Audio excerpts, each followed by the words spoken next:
안녕하세요. 최수일의 기고만장입니다. 지난 시간에는 오리게네스의 삶에 대해서 말씀드렸는데요.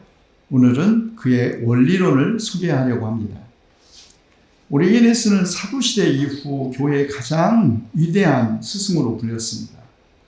325년에 있었던 니케아 공예 이전 시대는 물론 아우구스티누스와 더불어 끝나는 기독교 고대 시대에 가장 뛰어난 신학자였죠. 게다가 오리게네스는 자신을 교회의 사람이라고 단언했고, 교회에 복종했고, 교회 결정과 교인을 존경했고, 우상숭배자와 이단자, 이교 사상가들과 학문적으로 대결하면서 교회 일치에 전념했던 인물입니다. 그럼에도 불구하고 오리게네스는 그의 철저한 금욕적 삶과 수많은 저술들 때문에 이미 살아있을 때부터 심각한 신학적 논쟁에 휘말렸고, 그래서 기독교 역사상 가장 쟁점이 되는 인물 가운데 한 사람이었습니다. 그는 당시에 이미 기독교와 신학을 위해 다이아몬드 같은 사람이라고 평가되었습니다. 절대로 과대평가가 아니었습니다.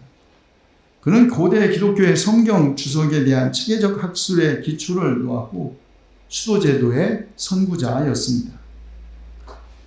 오리게네스는 주로 성경 해설서와 강해를 저술했는데요.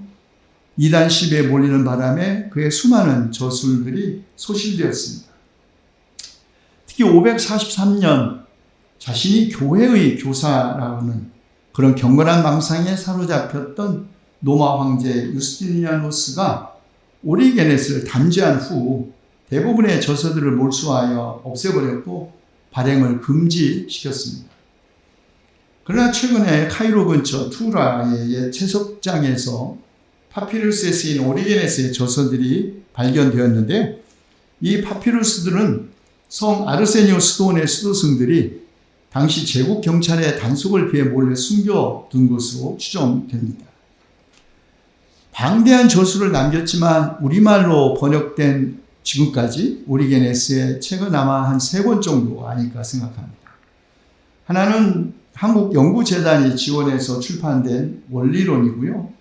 장로회신학대학교 기독교사상과 문화연구원에서 편찬한 기도론, 그리고 두란노 아카데미가 편집하여 그의 글, 기도, 순교에 대한 권면, 헤라클리데스와의 대화 등 3편의 글을 번역한 책 알렉산드리아 기독교 클레멘스와 오리게네스가 그것입니다.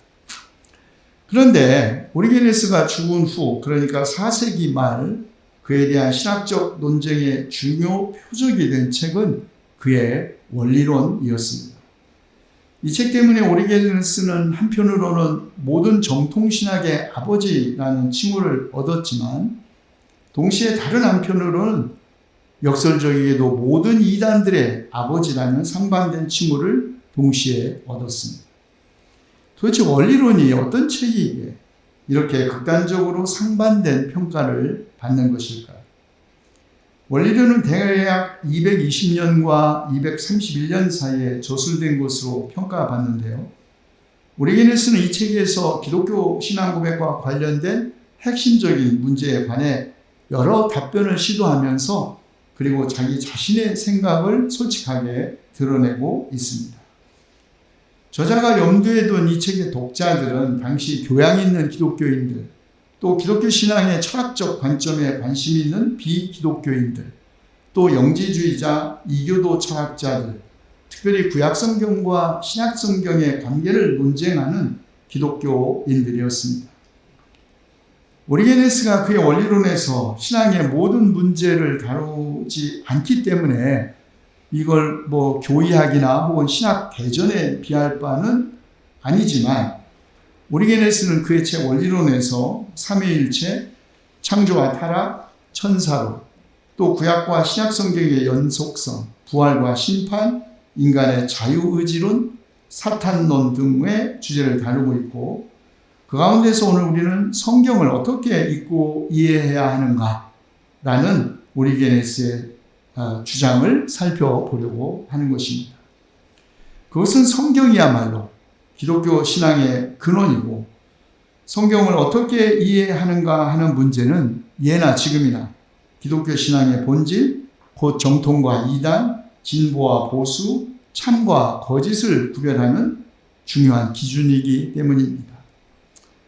오리게네스는 인간을 육과 영혼과 영으로 구성되어 있고, 영은 영혼의 그릇이고 영혼은 또한 육의 그릇이라는 점에서 육과 영혼과 영은 서로 분리되어 있지 않고 연관되어 있다고 이해했습니다.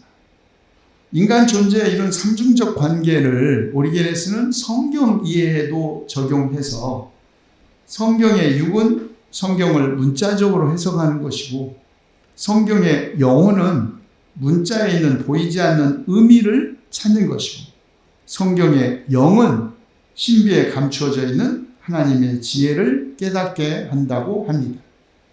그리고 성경의 문자적 해석은 단순한 사람의 교화를 위해서, 성경의 영혼적 해석은 어느 정도 진보를 이룬 사람을 위하여, 성경의 영적 해석은 완전한 사람의 교화를 위한 방법이라고 말합니다. 오리게네스는 성경을 영적 의미로 이해하지 않고 단지 문자적 의미로 이해했기 때문에 유대인들이 예수님을 그리스도로 받아들이지 않았고 수많은 사람들이 이단에 빠졌다고 합니다.